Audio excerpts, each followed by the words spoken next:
নমস্কার বন্ধুরা, অভিনব স্বাদে শাশুড়ি বৌমার রান্নাঘরে আপনাদের স্বাগত, যেখানে থাকবে আপনাদের জন্য সাবেকি থেকে আধুনিক সমস্ত রকমের রান্নার সম্ভার।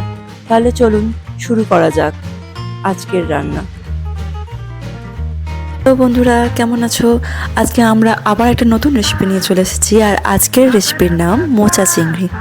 আর মোচা চিংড়ি রান্না করার জন্য সবার প্রথমে লাগবে মোচাটাকে আমরা ছাড়িয়ে নেব। মোচার ভিতরে একটা লাঠি মতো অংশ থাকে, সেটাকে বার করে দিয়ে ফুলটা আমরা নিয়ে নেব। এভাবেই আমরা মোচাটা পুরোটা ছাড়িয়ে নেব। এই যে দেখুন, এই লাঠিটা আমরা ছাড়িয়ে নেব।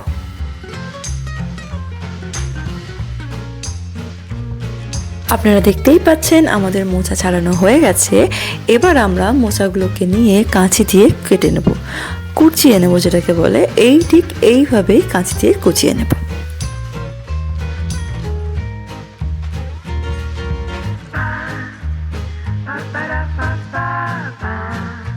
মোচা কোচানো আমাদের কমপ্লিট হয়ে গেছে। এবার আমরা এটাকে একটা প্রেশার কুকারের মধ্যে দিয়ে দেবো। সবার আগে আমরা প্রেশার কুকারের মধ্যে বড় গ্লাসের 2 গ্লাস জল দেব, আর দেব তার মধ্যে অল্প সামান্য নুন আর অল্প সামান্য হলুদ গুঁড়ো, যাতে মোচাগুলো এর মধ্যে দিলে সেই কষটা বেরিয়ে যায়। আমরা এবার এটাকে প্রেশার কুকারের মধ্যে দিয়ে চাপা দিই। এবার আমরা প্রেশার কুকারটাকে গ্যাসের মধ্যে বসিয়ে দেব, আর এটাকে 2টো সিটি তুলে নেব। গ্যাস থেকে প্রেশার কুকারটা নামিয়ে দিয়ে আমরা তার মধ্যে একটা কড়া বসিয়ে দিলাম।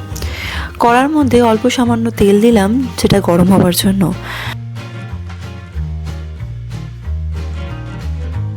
এবার আমরা প্রেশার কুকারের ঢাকনাটা খুলে নেব। সবার আগে গরম হাওয়াটা বার করে দেবো, তারপর আমরা প্রেশার কুকারের ঢাকনাটা খুলে নেব। এবার এটাকে আমরা একটা ঝুড়ির মধ্যে ঢেলে নেব,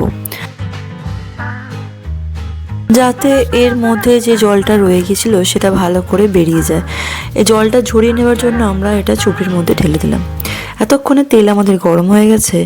এবার আমরা এর মধ্যে আলুগুলো ছেড়ে দেব। আলুগুলো ছোট ছোট করে কাটবো, ডুমি ডুমি করে, আর সেগুলোকে ভাজার জন্য দিয়ে দেব। আমরা এটাকে সবার প্রথমে হাই ফ্লেমে করে নেব। তারপর এর মধ্যে আমরা অল্প সামান্য নুন আর অল্প সামান্য হলুদ দিয়ে দেব। তারপর এটাকে আবার আমরা ভাজার জন্য ছেড়ে দেব। তবে মনে রাখবেন, কিছুক্ষণ পর আবার মিডিল ফ্লেমেও করব, যাতে এটা ভালো করে ভাজা হয়। আলুটা ভাজা প্রায় কমপ্লিট হয়ে গেছে, দেখুন আপনারা। এবার আমরা এটাকে একটু সাইড করে দেব, দিয়ে ওই তেলের মধ্যেই, ওই কড়ার মধ্যেই আমরা চিংড়ি মাছগুলো ছেড়ে দেব। চিংড়ি মাছগুলো আমরা একটু হালকা ভেজে নেব। চিংড়ি মাছ বেশি ভাজলে একটু কড়া হয়ে যায়, তখন খেতে অতটা স্বাদ আসে না। তাই চিংড়ি মাছগুলো হালকা আঁচে আমরা ভেজে নেব, আর হালকাভাবে। চিংড়ি মাছের মধ্যেও আমরা অল্প সামান্য হলুদ দিয়ে দিয়েছি। আর এবার আমরা এটাকে আলুর সাথেই ভালো করে ভেজে নেব। ভাজা হয়ে গেলে এটা আমরা একটা পাত্রে তুলে নেব।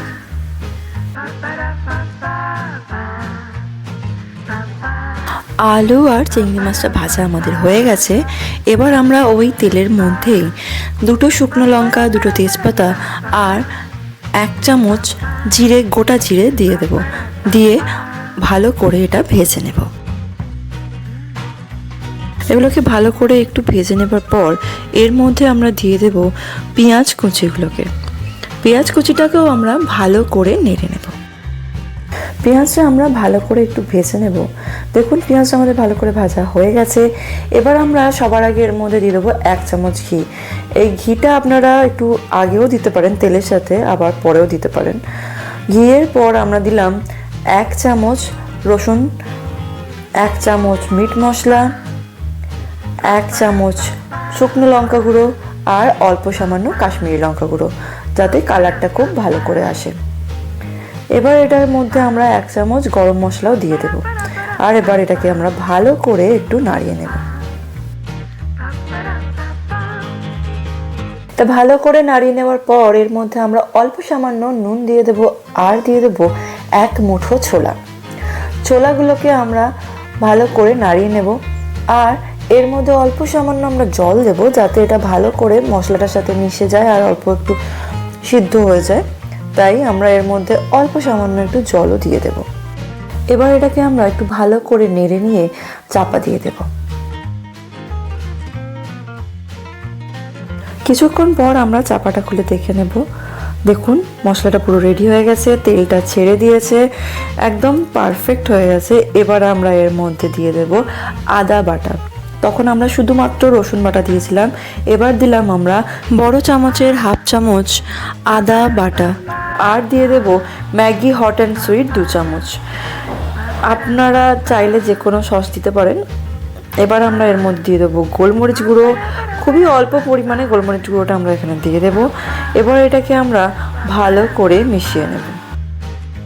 মশলাটা ভালো করে মেশানো হয়ে গেলে এর মধ্যে আমরা দিয়ে দেব সিদ্ধ করে রাখা মোচাগুলো এর মধ্যে ভালো করে আবার মিশিয়ে নেব।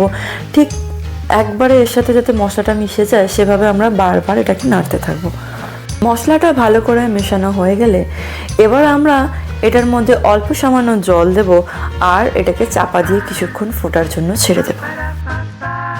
কিছুক্ষণ পর আমরা চাপাটা খুলে নেব। দেখুন আমাদের মোচাটার সাথে মশলাটা কত সুন্দরভাবে মিশে গেছে। এবার আমরা এর মধ্যে দিয়ে দেবো ভেজে তুলে রাখা চিংড়ি মাছ আর আলুগুলো। এবার আমরা এর মধ্যে অল্প সামান্য চিনি দেব। চিনিটা দিলে এর মধ্যে একটা ব্যালেন্স আসবে, মিষ্টি ঝাল নুন একটা বেশ ভালো টেস্ট আসে। আপনাদের যদি মনে হয় যে চিনি দেবো না তাহলে আপনারা নাও দিতে পারেন, তবে আমার পার্সোনালি আমার মনে হয় যে চিনি দিলে টেস্টটা একটু অন্যরকম হয়। তো আমরা আবার কিছুক্ষণ ভালো করে নেড়ে নিয়ে ওটা চাপা দিয়ে দেবো। দেখুন এবার আমাদের মোচা চিংড়ি কমপ্লিট হয়ে গেছে, খুবই সুন্দর দেখতে লাগছে। এবার আমরা এটা একটা থালার মধ্যে পরিবেশন করব। আপনারা যে কোনো খাবারের সাথে, বিশেষ করে ভাতের সাথে তো অবশ্যই মোচা চিংড়ি খেতে পারেন, খুবই সুস্বাদু লাগবে।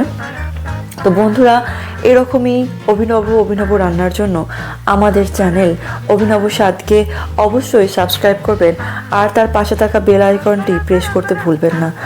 ভালো থাকবেন, সুস্থ থাকবেন, আবার পরবর্তী পর্বে দেখা হবে। টাটা বন্ধুরা।